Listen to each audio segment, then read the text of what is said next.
Hello, my friends. It's good to be with you again. It's so much fun, and I know that a lot of you have had some enjoyment from the stories about Strega Nona.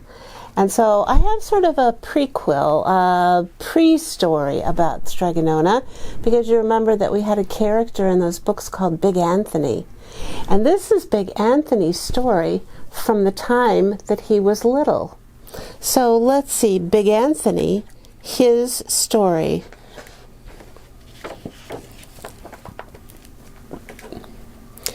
It was a beautiful sunny day on a farm in the northern hills of the country we now know as Italy.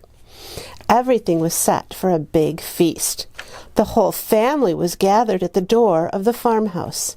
See their farmhouse there? And a big feast. Look at all the tables with food. Yum. "Here comes the bambino," Zia Rosetta, the aunt, called out. The godparents, carrying a fine baby boy, walked out, followed by a beaming mama and a proud papa. "On to the church, El Padrino," the godfather announced. "This will be the happiest of days.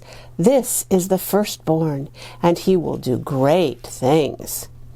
"After all," said Nonno Emilio, the grandfather, "children are our future." See, there's getting ready. He's a little bit going to be baptized. Everyone crowded into the church for the christening. Christening is another word for baptism.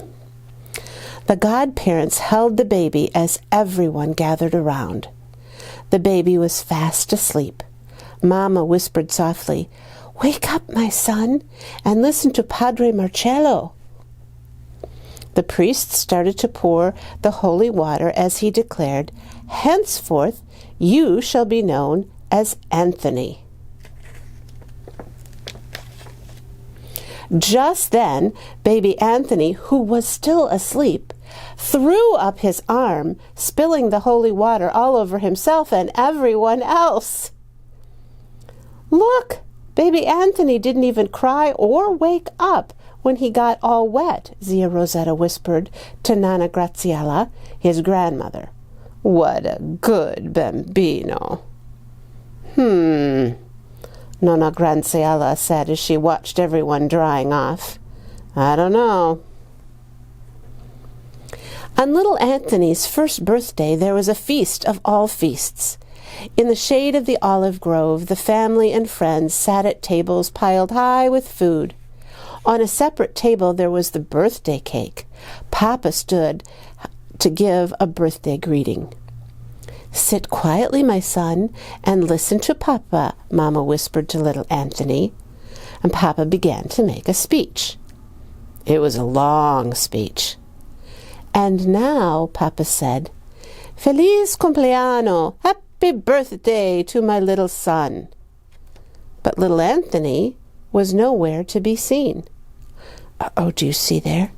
His hand is right there, by the cake.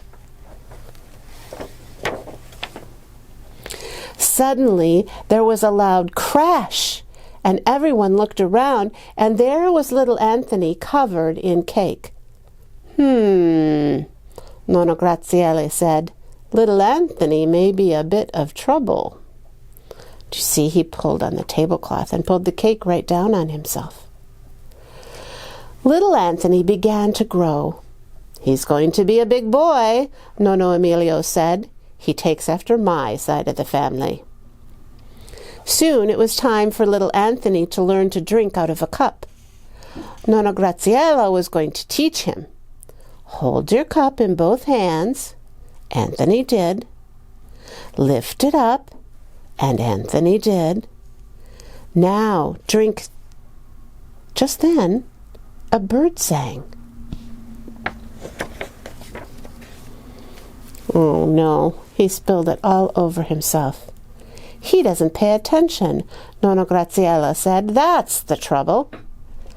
And Nonna Graziella was right. Every year, little Anthony grew taller. Soon he was big enough to help on the farm. "Here's a basket, Anthony. Go to the garden and pick the lettuce the way I showed you. Then bring it to me in the kitchen. Mama told him.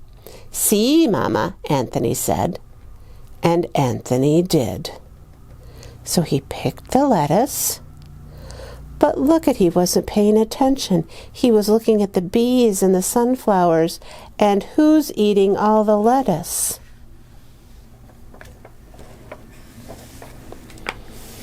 "Oh, Anthony," Mama said. Now, Anthony was old enough to go to school. Anthony loved school. But the teacher kept on saying, "Attenzione, Anthony. Por favor, please pay attention." Because Anthony was the tallest boy in class, the teacher asked him to stay after school one day and help tidy up the classroom. "Anthony, would you please put all the books up on that shelf? We'll put the other things away when I come back. Are you paying attention to me, Anthony?" "Ah, sì, professore, up on the shelf." So Anthony did. Oh my goodness. He put the books up on the shelf and everything else. As Anthony grew older and taller, he was needed on the farm. "Anthony," Nonna Graziella said, "take the lunches down to the field where the men are haying. And," Nonna Graziella added, "be sure to find a shady spot to put them so they don't get hot in the sun." "Sì, Nonna," Anthony said. Anthony looked around. There were no trees in the field. "I know," he said to himself. "I'll put the lunches under that haystack. They'll stay nice and cool there, and I'll just take a nap until it's time to eat." So Anthony did. "Anthony," Nonna Amelia called, "wake up! Where's the food? We're hungry." Anthony smiled a big smile. "I did just what Nonna Graziella said. I put the lunches where they would stay nice and cool. I put them under a haystack. I'll go get them right away." "Oh no, Anthony. Look at all the haystacks. Do you think he'd be able to find where the lunches were? Oh my goodness." Now, Anthony was the tallest one in his family. "It's from my side," Nonna Emilio said, and everyone began to call him Big Anthony. "Big Anthony," Mama said one day, "go find your papa. The pasta is ready." "See, Mama," Anthony said, and rushed out. "And Anthony, don't leave any of the gates open. Did you hear me?" "See, Mama," Big Anthony shouted, "gates open." And Big Anthony did. Oh no, he left every single gate open. Oh, there go the sheep and the cows. Oh my gosh, and the goats, everything is gone. "That's it," Papa said. "It's time for Big Anthony to go out into the world and earn his fortune. Before he ruins ours," Nonna Graziola said. "Arrivederci, Big Anthony. Buona fortuna. Good luck," the family called as Big Anthony set out on his journey. Down the highways and byways, Big Anthony strode south, whistling a happy tune.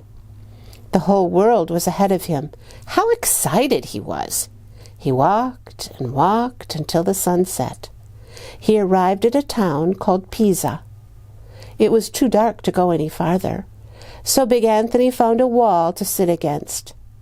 He opened his sack and ate his supper, and before he knew it, he was fast asleep.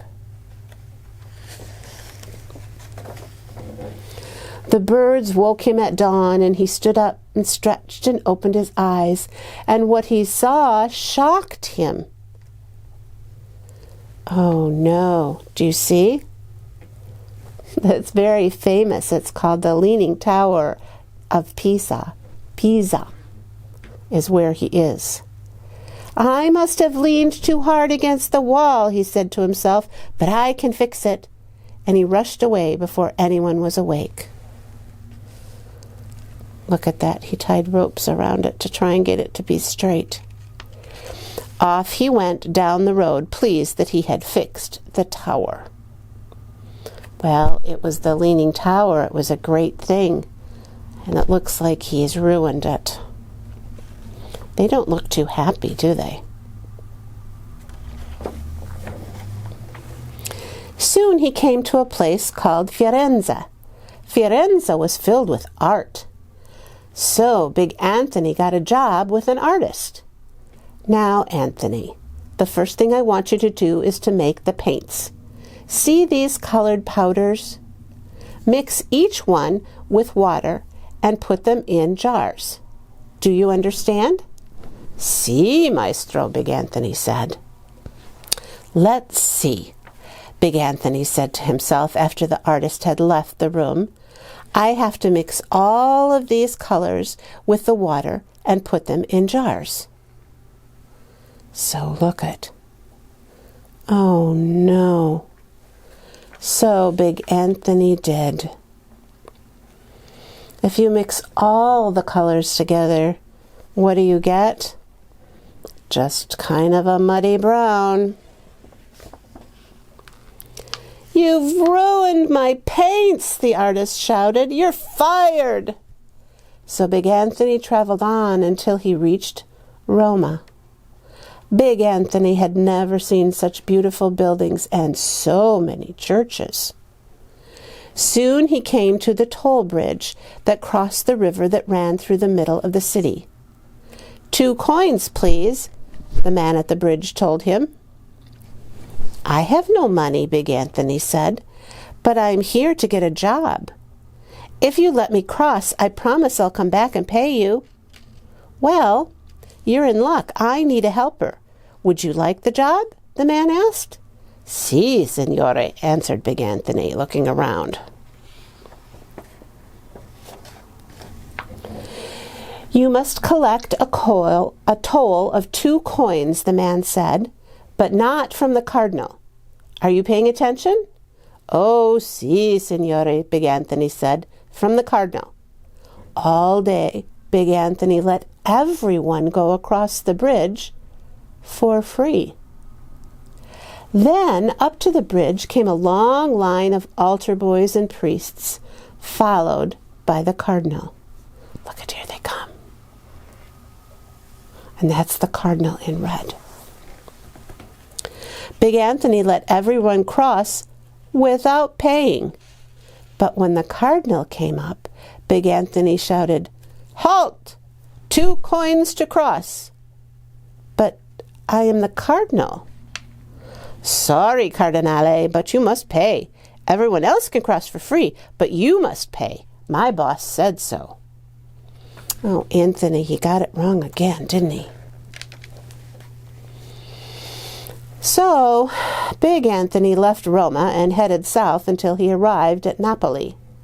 Luck was with him. No sooner had he walked into the city than Big Anthony got a job as a waiter. Be sure to pay attention to the orders so that you give the right food to the right customer, the owner of the restaurant told him. But Big Anthony didn't pay attention. I didn't order the eels. I hate eels. Where's my pizza? Waiter, you gave me zuppa, soup. I ordered pasta. Out, out, the owner shouted. Just as Big Anthony left the restaurant, Mount Vesuvius, the volcano, erupted. Well, Big Anthony said, at least that's not my fault. Well, there's the big volcano. You can look that up in another book. That was a very famous thing that happened. Big Anthony headed south again until he came to the part of the country called Calabria.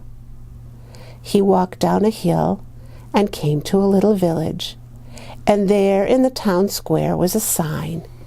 Someone needed a helper, someone who lived in a little house up the hill. So Big Anthony climbed the hill to the little house, and knocked on the door. And the rest is history. So there Big Anthony met Stregonona, and the rest is history. That's the beginning of the story of Big Anthony. Isn't that kind of fun? Sometimes it seems like Anthony doesn't pay attention at all. Sometimes we all have days like that, when it's hard to focus and pay attention. But it's all okay.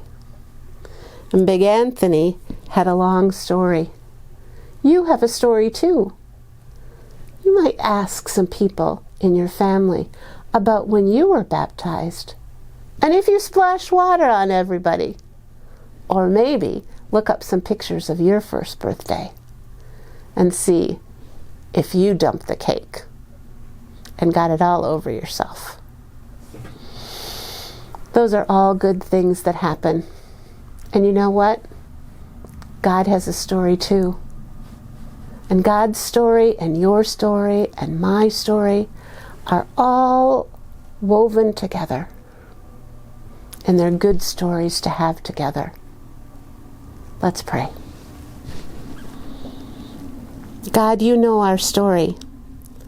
You know us even before we were born. And you've helped write our story up until this very day. Continue to write our story inside of your story, today and always. Amen. Now, make sure you get your jammies on, brush your teeth, wash your face and hands, tuck yourself in, and have a good night. Bye-bye.